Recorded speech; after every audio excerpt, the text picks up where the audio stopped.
Assalamualaikum, jumpa lagi dengan saya Haru Utami Dewi. Kali ini saya akan memberikan sebuah tayangan tentang pengambilan keputusan seorang pemimpin dengan berbasis nilai-nilai kebajikan.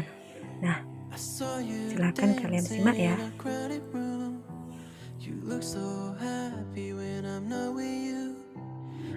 Pengambilan keputusan sangat penting bagi seorang pemimpin.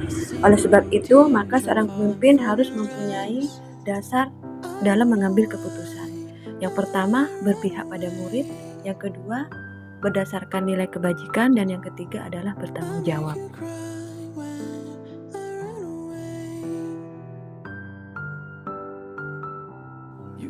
Dalam pengambilan keputusan, ada beberapa prinsip. Yang pertama, berpikir berbasis hasil akhir. Yang kedua, berpikir berbasis peraturan. Kemudian yang ketiga, berpikir berbasis pada rasa peduli.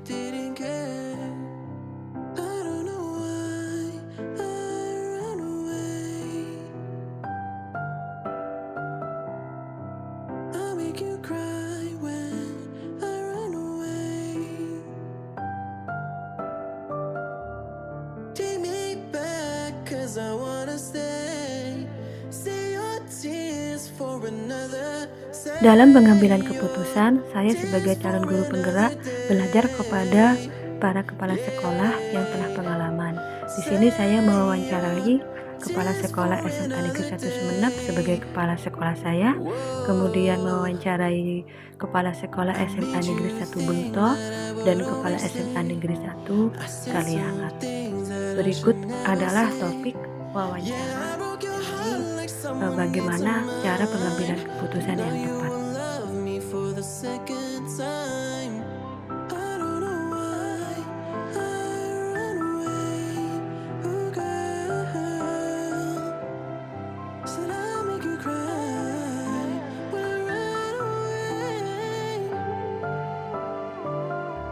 Girl, take me back, 'cause I wanna stay.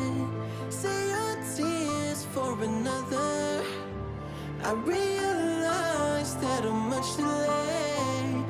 You deserve someone better. Say your tears for another day. Say your tears for another day.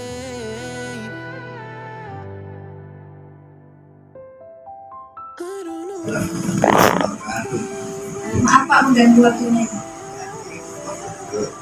Begini Pak, terkait dengan tugas saya di pendidikan guru penggerak di modul 3.1, saya di sini kan bagaimana cara mengambil keputusan bagi seorang pemimpin pemerintahan dalam menghadapi dilema etika atau bujukan Bapak. Jadi apa yang Bapak lakukan ketika mengidentifikasi dilema etika itu?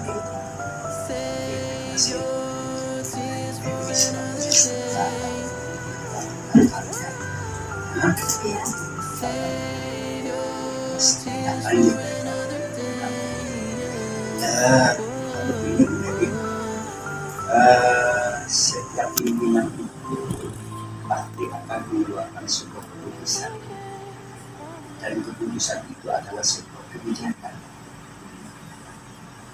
Sebelum saya mengambil sebuah keputusan dalam hal apapun saja, tentu terlebih dahulu saya itu perlu mengkaji kira-kira substansi yang akan kita putuskan itu dalam hal apa. Yang pertama. Yang kedua, apakah nanti keputusan saya itu berdampak positif. Jadi saya mengambil keputusan tentu mempertimbangkan antara manfaat dengan mudarat. Kalau keputusan itu dipandang hanya menguntungkan sepihak, itu bukan sebuah keputusan yang bijak. Sehingga keputusan itu kita ambil bila itu menghasilkan sebuah kebijakan yang dipandang bermanfaat dari semua pihak, tidak hanya kalangan tertentu. Yang bermanfaat sebuah keputusan yang diambil. Jadi seperti itu. Kemudian Pak, seandainya Bapak ketika mengambil keputusan itu, kemudian ada pro kontra kan Pak ya? Ada yang suka, ada yang tidak suka dengan itu Pak. Bapak bagaimana menyikapi? Memang ada salah satu keputusan itu haknya kepala sekolah. Ada. Memang ada sebuah keputusan itu yang tentunya harus musyawarahkan. Nah, kalau keputusan yang hak prerogatif kepala sekolah tanpa musyawarahkan, tapi harus kita mempertimbangkan bermanfaat atau enggak keputusan saya yang akan saya lakukan. Tapi kalau keputusan itu perlu adanya sebuah musyawarah, lalu kita ambil hasil musyawarah kita buat sebuah keputusan. Insyaallah kalau kita sudah musyawarahkan, insyaallah akan menghasilkan sebuah keputusan. Walaupun yang namanya itu ya, tapi insyaallah kalau keputusan itu dipandang bermanfaat, insyaallah semua. Kemudian di dalam mengambil keputusan mungkin ada tantangan ya Pak, tantangan terberat dari Bapak. Dalam mengelola pendidikan di satuan pendidikan tentu tantangan itu ada, dukungan itu pasti ada. Agar keputusan itu menghasilkan sebuah keputusan yang bagus, diupayakan bagaimana yang sekiranya tidak ada hambatan-hambatan. Tidak ada hambatan-hambatan.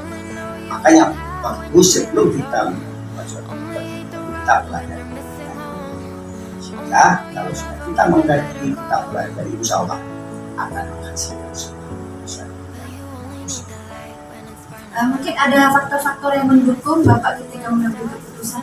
Faktor-faktor yang mendukung tentu perlu adanya masukan apakah itu tim pengembang sekolah ataupun tim pengembang kurikulum, tergantung keputusan konteksnya dalam hal apa yang akan kita ambil ya. Nah itu perlu adanya masukan-masukan.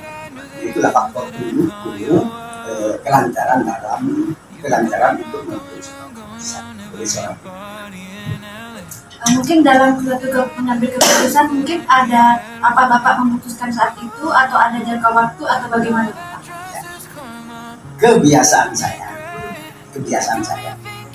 saya tidak mau kalau sebuah keputusan itu diambilkan dalam keadaan tergesa-gesa. Saya tidak mau.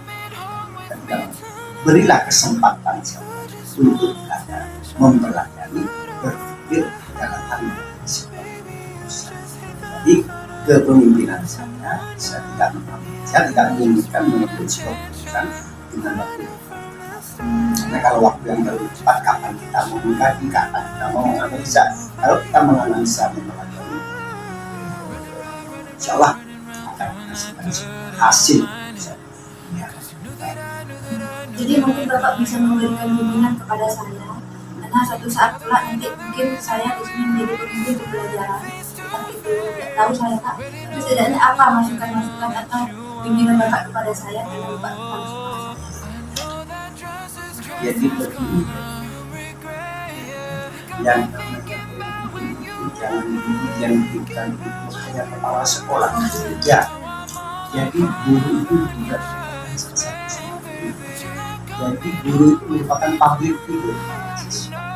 Jadi yang namanya pemimpin itu terkadang diidentikan hanya kepala sekolah saja. Padahal tentu di situ seorang guru, seorang pemimpin itu di rumah tangga, di rumah tangga pun juga pemimpin, di sekolah pun juga. Di mana dia berada di situ?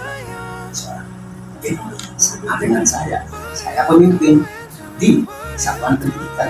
Begitu saya pulang ke rumah, saya pemimpin di mana? Jadi maksudnya pemimpin itu lebih umum ya Pak ya, tidak menganggap bahwa ini harus kepala sekolah. Jadi pemimpin pembelajaran, misalnya saya mau mengajak guru-guru untuk berbuat baik ini dan lain sebagainya. Untuk inovasi-inovasi itu juga masuk ya Pak? Iya, itu namanya itu. Pemimpin bukan public figure. Kalau bagus figurnya, bisa akan hasilnya. Ya Pak, terima kasih banyak. Ini sudah saya banyak dapat pelajaran banyak dari Bapak. Mudah-mudahan ini bukan saya sebagai pendidikan di guru penggerak ini Pak. Dan terima kasih atas semua dukungan yang tadi. Sama-sama, mudah-mudahan. Terima kasih Pak. Assalamualaikum. Waalaikumsalam. Ya. Begini Pak, sesuai dengan tugas dari modul 3, saya disuruh mewawancarai Bapak sebagai alasan saya memanggil Bapak karena Bapak menurut saya sebagai panutan saya untuk belajar kepada Bapak bagaimana menjadi nanti pemimpin pembelajaran yang baik. Dari yang baik satu tahun. Alhamdulillah Bapak sudah masuk kriteria saya Pak. Ya. Begini Bapak, langsung pada pertanyaannya, bagaimana Bapak dalam mengidentifikasi kasus-kasus yang merupakan dilema etika atau bujukan moral? Bagaimana cara mengidentifikasi kasus tersebut Bapak? Ya memang itu unik ya, jadi karakter seorang pimpinan diuji di saat seperti itu. Kita mengidentifikasi memang itu harus seperti bagian dalam kalau bisa menyelesaikan masalah tanpa masalah. Kita memang harus cermat, walaupun memang satu aspek mungkin tidak sama dengan aspek lain untuk memuaskannya, tapi kita berusaha untuk dalam. Setidaknya kita memang berpikir dan menggunakan naluri kemanusiaan dan perasaan serta intuisi kebaikan. Jadi kalau kepentingan pribadi masuk tuh ya bahaya sih. Tentu itu dibungkus menjadi suatu niat baik dan tulus seorang pimpinan. Tak ada kepentingan apa yang masuk sehingga tidak bersama. Kira-kira begitu. Kemudian bagaimana Bapak menjalankan pengambilan keputusan di Ya. sekolah ini ya Bapak ya, terutama untuk kasus-kasus di mana ada dua kepentingan yang sama-sama benar Bapak. Jadi Bapak bagaimana menentukan keputusan tersebut? Ya, betul. Secerdas apapun seorang pimpinan, siapapun orangnya, maka kita tetap perlu ya informasi yang lengkap dalam mengidentifikasikan satu kasus. Dan itu hanya bisa kalau kita banyak berkomunikasi, relasi dengan orang-orang terdekat kita. Difungsikan sepenuh hati. Jangan hanya kita membutuhkan dia di saat kita butuhkan saja. Ini ya jadi aneh ya. Jadi kita betul orangkan orang-orang kita di ring 1 dan ring 2 kita, ya, bahwa mereka itu juga bagian dari sistem yang memang nggak bisa satu sama lain menganggap itu. Jadi itu kita rangkum beberapa komponen yang ada, dan itu jangan boleh ada dusta di antara kita. Itu betul-betul dimentahkan, bukan hanya di retorika. Kita akan menggunakan sistem ini secara hati nurani yang putih. Tapi kalau di situ ada kepentingan yang repot. Dan itu memang diciptakan dulu, dikondisikan dulu, sehingga begitu kita membutuhkan, insya Allah mereka respon. Itu kita memberi teladan dulu ya. Setelah itu baru kita bisa memanfaatkan mereka untuk mendapatkan informasi, dan kita tetap ujung-ujungnya adalah keputusan kolektif. Walaupun kita diberi wewenang untuk otoriter menjadi keputusan, tapi mesti tetap lebih baik kalau kita mau menggunakan masukan-masukan dari orang-orang terdekat. Baik Pak, sangat menarik sekali yang Bapak gunakan, dan itu benar-benar tidak otoriter dan benar-benar melihat atas dasar kepentingan bersama. Kemudian yang selanjutnya pertanyaan saya adalah langkah-langkah atau prosedur apa yang biasa Bapak lakukan selama ini dalam pengambilan keputusan? Ya, secara baku nggak ada, tapi ada substansi di situ. Tentu kita mengidentifikasikan secara cermat, akurasi, informasi tidak potong-potong, tidak condong kemana-mana, sebanyak apapun yang kita butuhkan. Informasi itu tuh menjadi bahan untuk kita duduk bersama dengan beberapa elemennya. Jadi itu kita tingkat kesulitan atau intensitas permasalahannya kalau disetorkan kepada bidang-bidang yang menyangkut dari dulu atau gimana. Tetapi begitu kita menyangkut yang substansial, tentu kita akan melibatkan semua komponen, baik internal atau eksternal, termasuk itu. Jadi kita memang membeda-bedakan dulu karena membuat suatu masalah yang kecil menjadi besar, apalagi besar-besar juga nggak bagus juga. Tapi kalau menjadi besar itu kita menganggap dan memang kita harus porsinya itu memang harus akurat. Ya. Nggak bisa kita masalah pastinya besar, tapi hanya melibatkan beberapa komponen. Begitu kita melihat itu adalah memang nggak besar, ya kita akan melihatnya itu bagian dari harus diperluas juga keterlibatan beberapa komponen. Ya itu lebih mudah dan tentu itu bertahap Pak. Nggak mungkin kita akan langsung, ya kita harus ada suatu tahapan-tahapan mulai dari identitas itu kita akan duduk bersama sampai pada pemantauan permasalahan itu tuntas. Kadang-kadang kita selalu mantau setelah itu. Kita tidak membiarkan masalah itu ngambang. Itu kayak gitu. Terus dalam pengambilan keputusan itu apa saja yang paling efektif dan mungkin ada tantangannya Pak? Pasti ada tantangannya ya setelah pengambilan keputusan.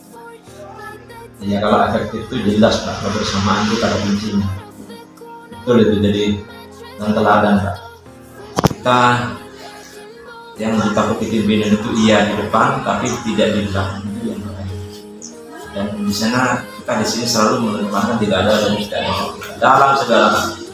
Kalau kita ragu dalam hal itu, kadang-kadang kita juga tidak sepenuh hati di backup oleh orang. Ini juga menjadi sesuatu tantangan seorang pimpinan. Karakter seorang pimpinan biasanya tidak terlalu luas. Bahkan saya paling tidak suka itu kalau ada bias. Ada orang yang bilang kalau 70%, 30% tidak apa-apa, untuk lebih banyak. Kalau saya berusaha untuk 100% atau mendekati 100%, saya nggak siap. Tipe saya itu bukan tipe petarung yang membenarkan beberapa hal yang negatif itu menjadi suatu hal yang dimaklumi. Kami berusaha untuk selesai 100% atau mendekati 100%. Memang ada seorang pimpinan, tidak usah lah, yang penting sebagian besar oke ini. Tapi kalau bisa memang dalam segala hal itu betul-betul bulat, sehingga kita nyaman dalam proses lanjutan menyelesaikan masalah itu. Tapi itu memang betul-betul diperlukan suatu strategi, metode, dan tentu adalah teladan, kenyamanan. Di Sekabuto ini hampir semua aspek itu nyaman Pak. Mungkin tantangannya Pak? Ya, tantangan tetap ada. Tapi saya tidak melihat. Hanya mungkin motivasi untuk maju itu yang kurang dibanding dengan kota.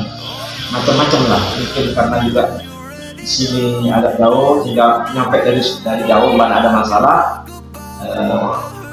Capek ya setengah jam dari sini atau pulangnya di sini itu tiap hari seperti itu. Tapi kami punya prinsip juga, setiap tahun kita pun mesti rekreasi di sini. Itu menghilangkan sekat-sekat apapun, sekecil apapun, itu program nggak boleh ditawar di sini. Juga yang kecil di sini makan tiap minggu, tiap setengah bulan. Nah, ini forum-forum walaupun itu tidak terlalu makan natural, tapi itu betul-betul. Bahkan inisiatif guru-guru di sini urungan sendiri. Ini heran saya. Jadi ini bagaimana ya? Saya juga kebersamaan di situ kok ada di situ herannya. Itu kita tidak bicara yang lain-lain. Bahkan mungkin di sini satu sekolah yang gurunya ada yang menyumbang 25 juta, itu tidak sampai sekarang nggak tahu saya untuk musola dari siapa dan gimana. Yang jelas warga di sini. Ini bukan kebetulan, tapi ini bentuk dari kepercayaan suatu sistem yang ada di sini. Macam-macam lah. Kalau tantangan ya nggak terlalu lah Pak. Lebih ke arah motivasi maju itu aja. Ya, dan ini memang kami terus berusaha seperti itu. Dan itu juga dipengaruhi juga faktor-faktor eksternal kita ya, murid-murid kita yang juga sebagian satu menengah ke bawah, tapi kita tidak kehilangan motivasi tinggi. Tapi kita memang sesekali harus mencuri nomor bergengsi di setiap pertandingan atau perlombaan. Walaupun kita tidak juara umum, paling tidak penyelenggaraan itu kaget juga lah. Oh, dulu itu ada gitu. Jadi di situ memang saya mendapatkan di situ filosofi kita usahakan mencuri nomor di setiap perlombaan yang kita ikuti, walaupun hanya nomor 3 harapan 3 atau nomor 6 kan karena kan harapan 3 kan nomor 6. Jadi setiap perlombaan yang ikuti kita sudah filosofi usahakan dapat nomor, dan ini sudah menjalan lagi maka hampir setiap kejuaraan Broto itu meskipun di tingkat paling bawah itu kena persiapannya dan apapun itu memang sudah dipersiapkan. Kemudian hikmah yang Bapak ambil dari pengambilan keputusan ini, mungkin ada pelajaran ya. Betul sekali Mbak, betul sekali ya. Memang kita bukan malaikat, bukan setan. Malaikat pun tidak bermasalah, tapi setan selalu salah. Tapi kita ingin seperti malaikat tadi, ingin benar terus lah, ingin benar. Pelajaran yang kita ambil memang kita janganlah mengulang apa yang pernah kita lakukan, kesalahan yang kita lakukan. Itu pelajaran, dan kita mengambil hikmah. Rendah hati itu filosofi kita di sini. Jadi memaafkan duluan, tetapi yang diminta maaf mereka hanya memberi maaf yang lebih besar daripada kita. Itu juga begitu saya. Jadi insya Allah pelajaran-pelajaran yang kita ambil dari masalah itu menjadi hikmah, dan kita tidak nyaman lah untuk mengulangi lagi. Jadi ini memang komitmen kita untuk malu kalau mengulang lagi hal-hal yang sama. Ya, dan ini kita juga begitu. Kalau memang motivasi itu memang pekerjaan seorang kepala sekolah ya. Motivasi seorang motivator ya. Tapi kalau kekaitan yang salah dan substansi, kalau bisa jangan. Kalau hanya capek, ya itu rasanya masuk. Tapi kalau berkali-kali tidak masuk, nggak pernah terjadi di sini. Jadi ini kasus seperti itu kita modelnya itu bukan marah ya, tapi memberi pengertian kalau ada masalah. Kalau dimarahin mungkin pada orang tua ya. Dan efek-efek sampingannya juga saya hikmah yang disiapkan itu efek sampingnya, bahwa kalau seperti ini begini akibatnya, mereka akan paham. Efek sampingan itu juga harus disadarkan kepada orang yang buat masalah bahwa begini mereka akan berpikir, dan saya yakin di sini itu cuma standar dalam kasus ini untuk masyarakat atau tentunya masih produksi. Kami menurut masalah motivasi dan prestasi ini yang berat. Terima kasih banyak Pak atas waktunya telah diberikan kepada kami, dan mudah-mudahan ini sebagai pembelajaran buat saya ke depannya Pak. Tidak hanya di guru penggerak, tapi saya sebagai guru profesional nanti bisa banyak belajar juga. Terima kasih Pak. Ini semuanya juga teman-teman Pak yang bisa mereka digerakkan bersama-sama. Ini nggak bisa saya itu apa soalnya, tapi memang sistem di sini sudah seperti itu, mengurangi dan integritas yang tinggi. Terima kasih Pak. Ya, sama-sama. Salam. Baik-baik saja. Pak, ini udah selesai. Yang tua silakan Ini mau tanya-tanya. diskusikan ya. Mau tanya-tanya ini Pak, Ya. masalah pengambilan keputusan. Oh ya. Kami mau belajar kepada Bapak karena saya Bapak itu sesuatu yang pada sekolah pengetahuan saya Pak. Mungkin dengan kepada Pak Sajib saya banyak belajar gitu ya. Di sini Pak, kami ini temanya tentang bagaimana pengambilan keputusan di sekolah. Dan kami di sini akan belajar tentang nilai AMSK dan nilai otomatis, di mana Bapak pasti akan mengalami seperti Bapak pasti mengalami ya Pak ya dilema etika. Bagaimana cara Bapak mengidentifikasi dilema etika yang terjadi di sekolah? Jadi dalam pengambilan keputusan tentu setiap orang mempunyai cara yang menurut orang itu barangkali itu diyakini sesuatu yang benar pasti. Jadi kalau seperti saya misalnya dalam pengambilan keputusan itu, yang pertama yang saya pertimbangkan itu adalah apakah keputusan yang kita tetapkan itu tidak menyimpang dari persoalan nilai-nilai yang berlaku di lingkungan kita, di lingkungan masyarakat kita. Kemudian juga apakah keputusan yang kita ambil itu yang dipertimbangkan adalah nilai-nilai keagamaan yang tidak bertentangan dengan nilai-nilai syariah atau syariah Islam. Itu yang barangkali harus menjadi pertimbangan utama kalau saya secara pribadi. Kemudian ada juga orang yang membuat keputusan itu ya pokoknya orang yang minta kebijakan pengambilan keputusan itu yang penting dibuat senang oleh Mir. Kalau saya enggak, jadi tidak dibuat senang. Artinya kalaupun toh itu harus membuat dia sakit, dalam tanda kutip ya, membuat dia sakit, ya tidak apa-apa. Toh sakitnya itu barangkali satu saat ada solusinya, mana harus diselesaikan. Jadi itu yang harus menjadi pedoman saya ya.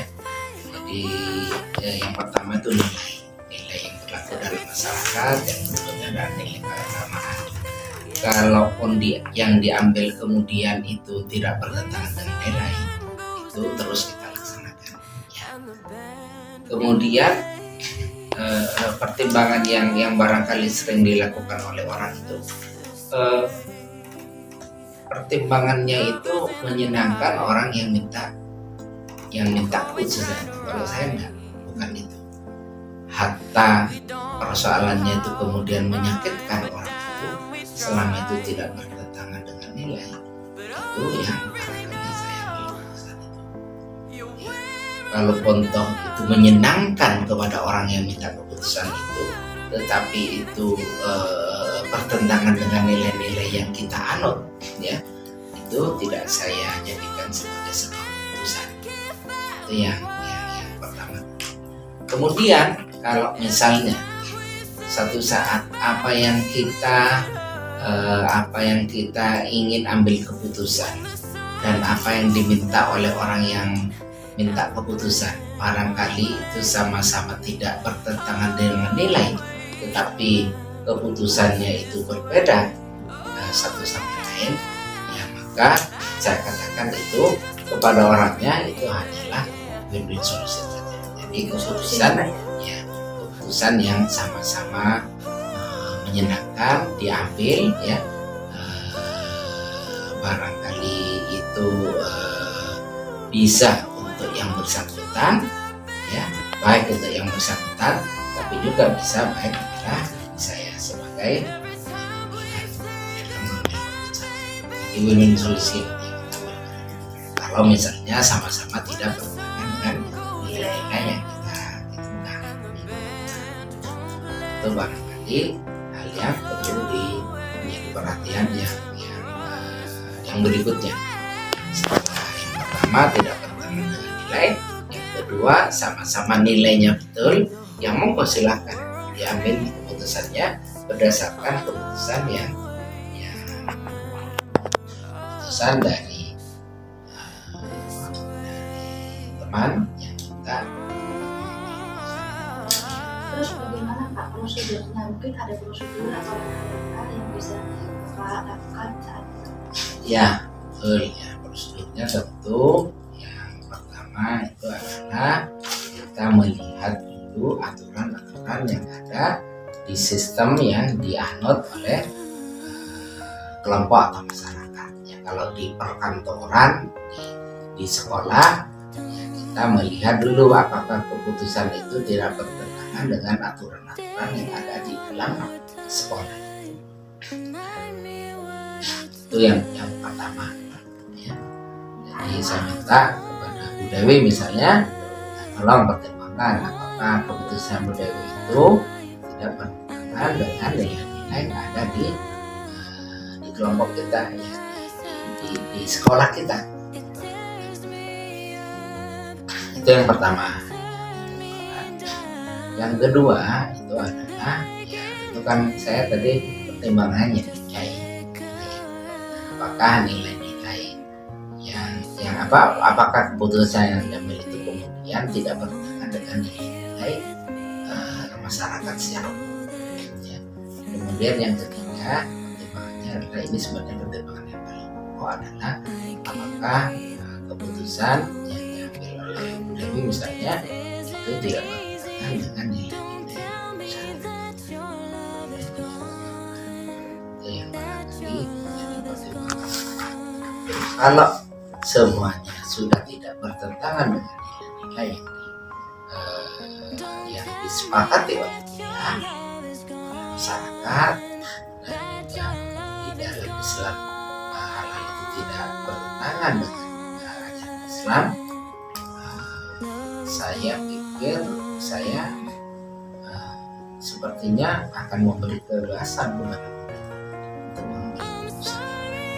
Kenapa?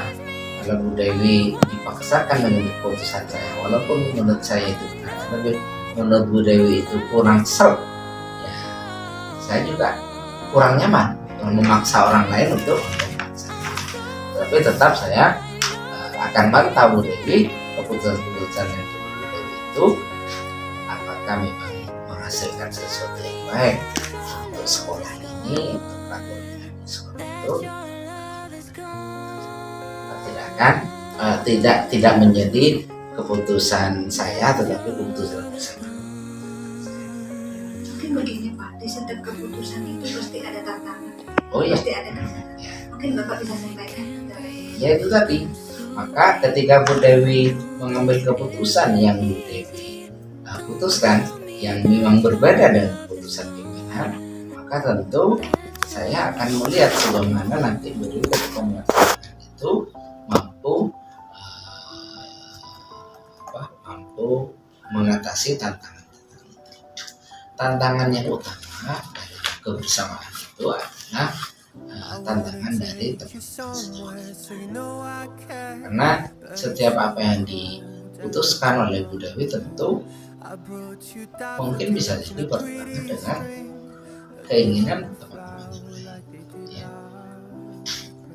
Kalau menurut saya, kalau saya sudah meminta Bu Dewi untuk mengambil keputusan yang Bu Dewi sampaikan, ya silakan saja, tidak apa-apa menurut saya, walaupun memang tidak sama dengan keputusan saya, asalkan itu tadi, ya itu tadi, iya, tidak bertentangan dengan nilai-nilai itu, jadi solution lah.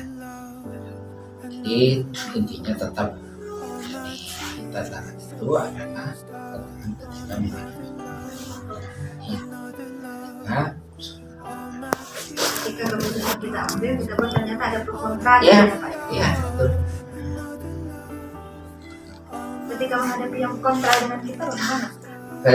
Ketika menghadapi yang kontra dengan kita, ya kita harus tetap bertahan. Oh gitu ya Pak. Iya. Tetapi pertahanan kita kan tidak otomatis akan menyakitkan orang lain kan?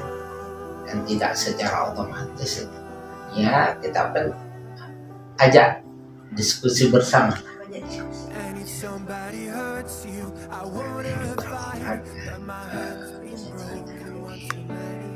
Diskusi waktu itu, tapi ada baiknya ketika misalnya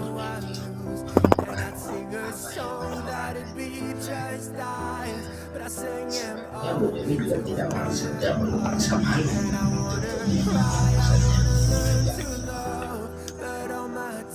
Kemudian ini yang terakhir Pak ya, hikmah yang dapat Bapak ambil dari pengambilan keputusan itu mungkin ada pelajaran hikmah yang biar kami ngerti ya Pak ya, dari bagaimana seorang pemimpin itu akan bisa pelajari. Jadi saya ya step pamit.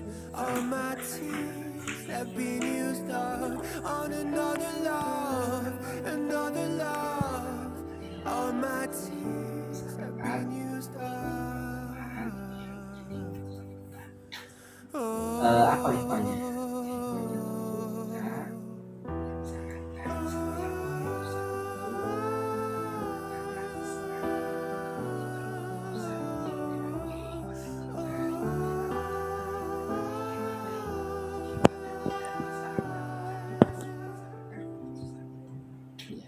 Dan tentu setiap keputusan itu kan punya tujuan. Can I call you baby? Can you be my friend? Can you be Kemudian, my lover up until the very itu end? kenapa? Let me Kalau show you kita akan menghadapi love. Don't pretend. Stay by my side even when the world is Ya. giving in. itu Oh, lagi meleset dari apa yang kita don't you butuhkan. worry. Ya. I'll be there whenever Jadi you apa yang kita want me. butuhkan. I need Sebelumnya somebody who kalau could dasar love me at my worst. dasarnya adalah No, I'm not perfect, but I hope you see my worth.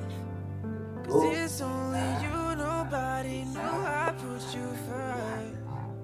And for you, girl, I swear I do the worst. itu tidak berarti adalah sebuah kegagalan, tetapi itu adalah sesuatu yang memperkaya visi kita. If you stay forever, let me hold your hand. Jadi tidak harus I can feel those places in your heart no one else can. itu Let me show you love. Oh, don't pretend. I'll be ready, baby. You know I'll sink or swim. Oh, don't you Pakem worry. gitu ya Pak ya, seandainya ada hal-hal Iya. situasi yang memungkinkan untuk mengambil keputusan yang terbaru gitu ya. I need somebody who could love me at my worst. No, I'm not Terima perfect, kasih but banyak I Pak, hope ini you benar-benar see membuka my wawasan worth. saya Pak sebagai calon Cause it's penggerak. only you, nobody knew I put you first. Kalau bisa mendapatkan And for you, girl, I swear I do the worst. terima kasih banyak Pak. saya juga mau cerita. Nah, demikian tadi hasil wawancara saya dengan para kepala sekolah hebat. Semoga saya bisa mengambil pelajaran dari beliau.